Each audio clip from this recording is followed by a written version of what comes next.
Today's Igbo word of the day is Akwa, and bear with me because this one is confusing. Here I have my mom with me to explain. So here's the problem. Today's word is 7 different words, but they're all spelled A-K-W-A. Now there's a tongue twister that features all 7 words. Go!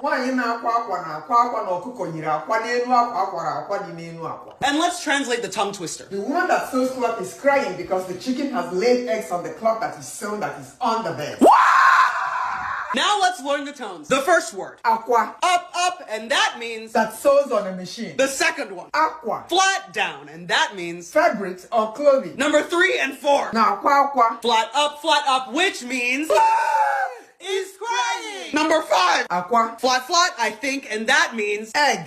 Y'all, I'm losing track. Number 6, and this totally depends on context. Akwa. Flat, I think, I'm losing track. I'm sorry, this is hard. And that means Being sewn. and number 7, my head hurts. Akwa. And that means bed. Some of